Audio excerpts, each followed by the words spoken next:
Abbiamo katanya parantaknya parantan kita, katanya parantan cium kita, apiana parantan kepungan kita, kaparan aksenan kita, panera pasti kita butuh basyutuh ko. Wajibnya dia mesti cakap untuk pembana isan so. Anu punatan memang di sini jangan ke buku wajibnya, sisa-sisa mana yang masih sisa, supaya itu. Ini adalah sebuah program maka disani ibarat kalau dicangkan di sini. Kumpulan Jesus memuji sintang dari kita yang ibarat. Pemena pakanan sirayabi nazubi naisya itu baik apa kata guru. Saking baik guru yang nasa menawi senyapsu nenaran tumpu nuku funsina. Kati ibarat kami mengenal siksa.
Diusah sekian nanti man arakan siapa pantakarana ini pada tanah sekian ini.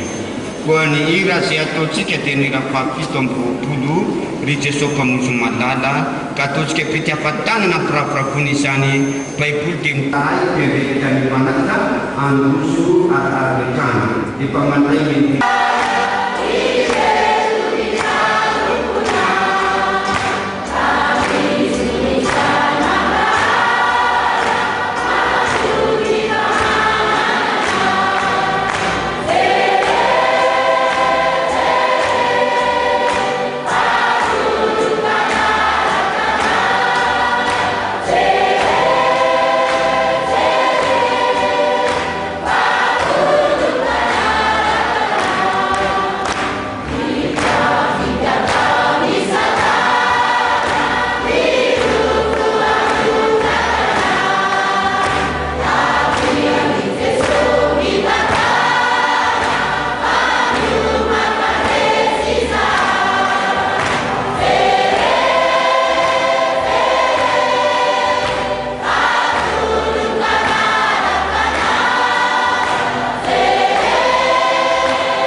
Jesosy mamonjy raika mipapolo zay mpatsakony tapaka tsika pamanfanafadyfady ny voninay izay aratsika tiaka ihany zany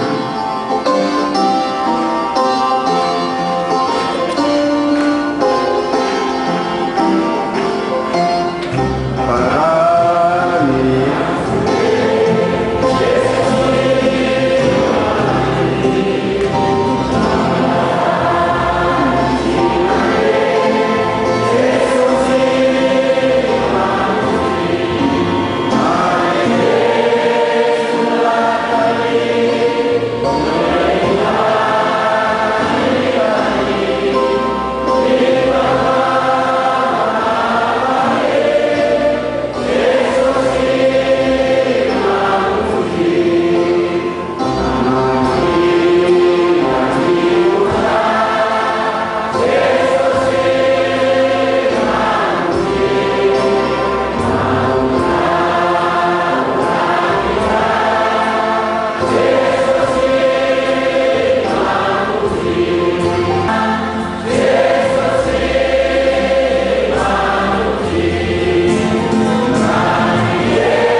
anarany zany dia ny zavatra rehetra ao ny vavaka ao ny ina ao koitoteny koa satria ao anatin'izao tena ito mba ny fanahy masin'Andriamanitra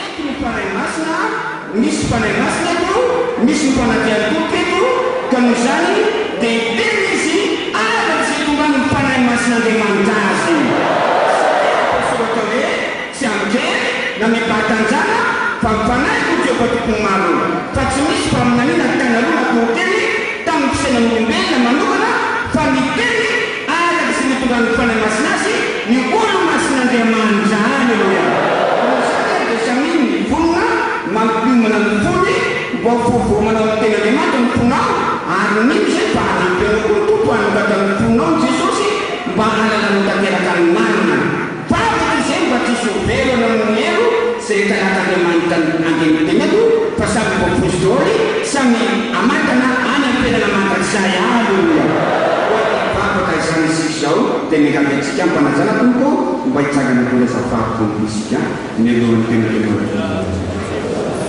samy avaka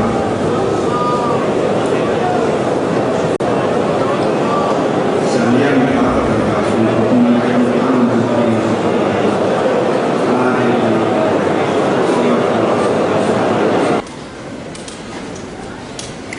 Alleluia.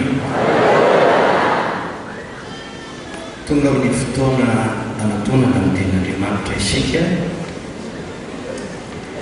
asan'ny apôstôly toko fahatelo ambin'ny folo ny andininy faharoa fahatelo.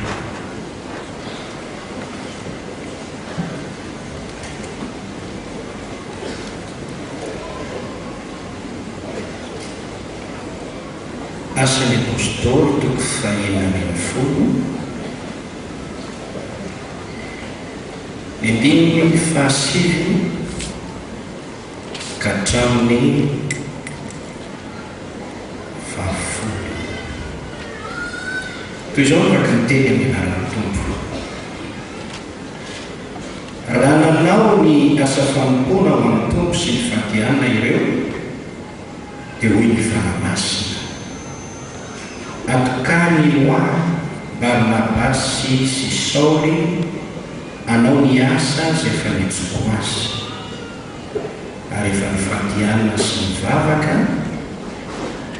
ary nanindran-tanana taminy izy dia nanefa azy. Asan'ny apôstôly toko fahaenina ambin'ny folo andininy fahasivy fahafolo. Ary no nianga dia nisy fahitana nisy ao tamin'ny Paoly indro ny Sila Macedoniana nitsangana teo ka nangataka azy hoe aty Macedonia ka vonjeo izay.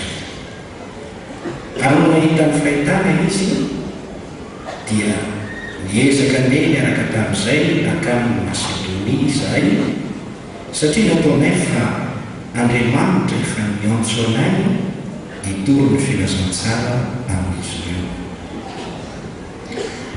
Voalohany dia isaorantsika ny tompo izay mitarikitsika mety ao amin'ity fivoriana ity.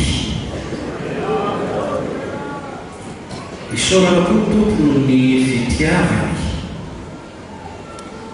ny famoram-pony, fitsonjovan'ny olona mandraka ankehitriny dia tsy mitsahatra manome fanomezana sarobidy ho an'izao taranaka indray iaina izao Andriamanitra. Efa nomeny antsika Jesosy Kristy izany, nomeny antsika ny fanahymasina, nomeny antsika ihany koa ny teny, nomeny antsika ihany koa ny mpitondro ary Andriamanitra dia mbola manome antsika ihany koa mpitondra hafatra toy ny evangelista, toy ny mpitandrina. Ho an'Andriamanitra ny voninahitra fampitiany ity dia isy lehilahy sy vehivavy nanokana ny fiainany ho amin'ny asan'Andriamanitra hosorana ho tandrina amin'ny kanana evanjelista. Ary zany no atretsika eto rehefa aveo tokanana izy ireo ho amin'ny asa izay fanentson'ny tompo azy. Ianao zany nefa dia tiako ny mitondra fampianarana tsotra mahakasika izany ary mamela ahy ianareo raha hitonga an'izany fanazavana izany aho somary hipatoerana kely. Ary toy izao a ny endrika izany fampianarana zany iny no natao hoe mpitandrina sy evanjelista. Ireo anarana hafa koa izay iantsona ny mpitandrina sy ny evanjelista. Nahoana no tonga mpitandrina na evanjelista no ilailay izay andrasan'Andriamanitra ny mpitandrina sy ny evanjelista. Manaraka izay andrasan'ny fiangonana sy ny firenena amin'ny evanjelista farany ny tokony ataontsika. Andeha ho arahantsika izany. Ino no atao hoe mpitandrina na evanjelista? Ny teny hoe mpitandrina na evanjelista dia samy hita ao amin'ny Baiboly avokoa, indrindra fa ny boky ny testamenta vaovao. Mahay maka izany voninahitra izany ho amin'ny tenany afa-tsy izay natsoan'Andriamanitra tahaka ny Arona. Raha resana tsotra sady fohy dia izay mahazo ambara ny amin'ny hoe evanjelista na mpitandrina. Faharoa, ireo anarana hafa koa izay intsona azy ireo. Voalohany, mpiasa an'Andriamanitra.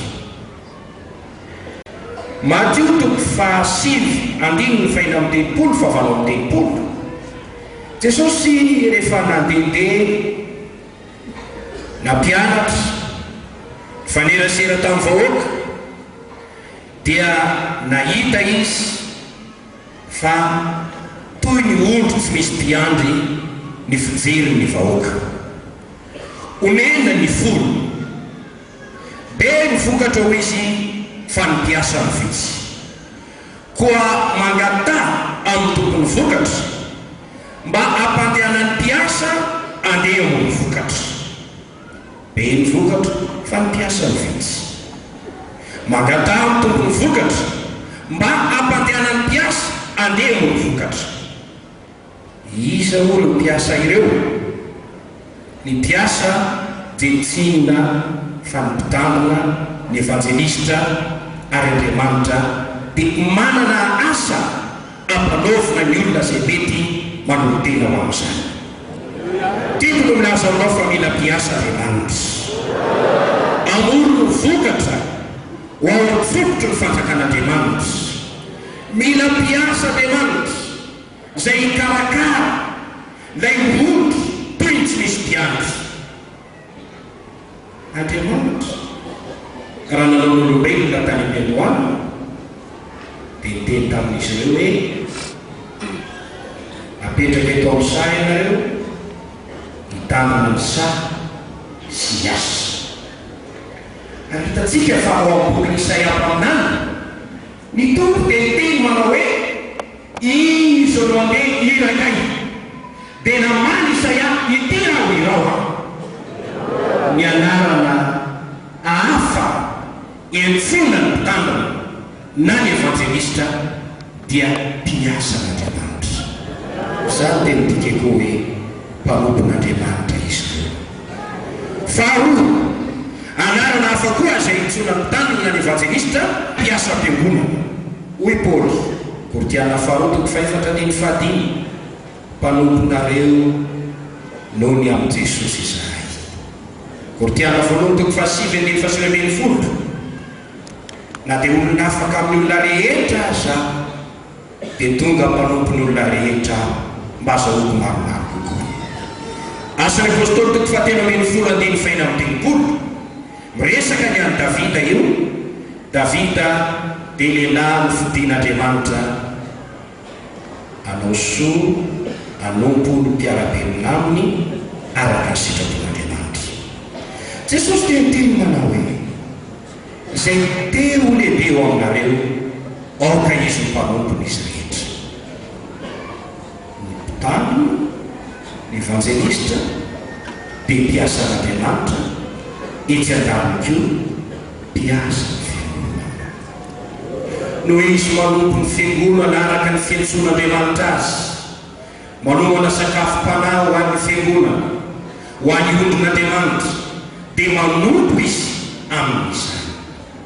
Fahatelo, anarana afa-ko entsoana azy ireo dia mpaminan'Andriamanitra. Manana mpaminany Andriamanitra miavana. Alleluia! Jehovah tsy manao na inona na inona raha tsy milaza ny heviny amin'ny mpaminany mpamompona. Tamin'ny andron'ny Jeremia dia niteny izy, efa novodiko soama sy nitenao ho mpaminaniko. Izany dia midika hoe omeko anao ny teny mba amaranao amin'ny olona. Ny mpaminany dia olona izay itenenan'Andriamanitra ary tenen'Andriamanitra hitondra ny teniny amin'ny olona. Ao am-boky Hosea toko 4:10 dia mitantara io izay nataon'Andriamanitra teo amin'ny Israely, mpaminany no nitondrany Jehovah azy, mpaminany ihany koa no nitirizany Jehovah azy.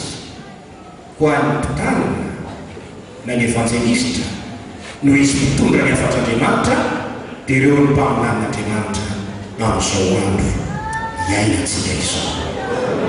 Faefatra, ny mpitandrina ny evangelista dia ray aman-dreny ara-panazy.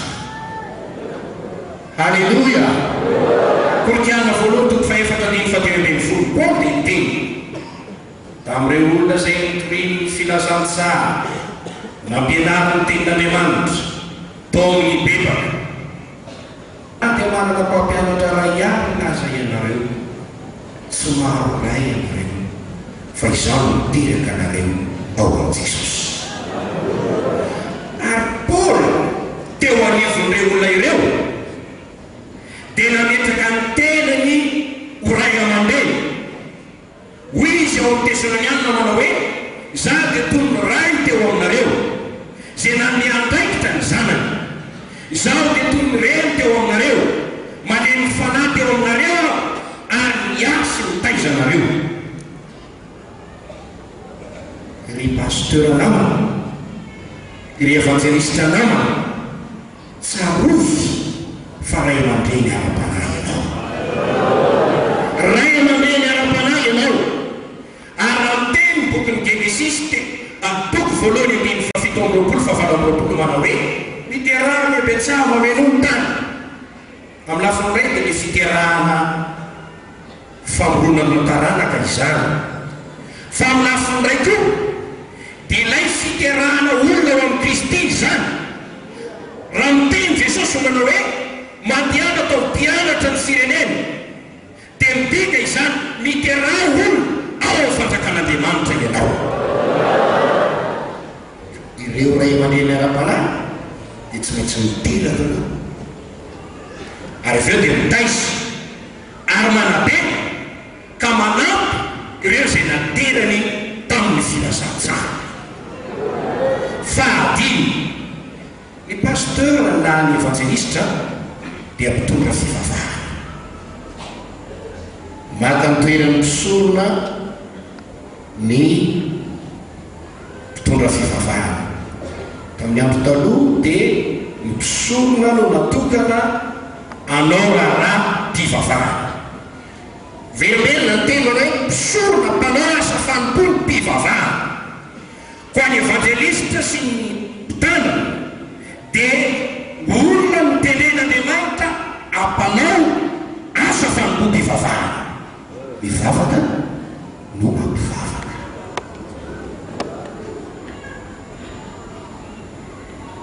Zao tsika dia eritreritra kely ireo hoe nahoana ny tonga mpitanina sy evangelista iray. Tsy ny olona rehetra koa dia ny tonga mpitanina avokoa na ho tonga evangelista avokoa. Tsy zany. Tsy ny olona rehetra no mpitsara.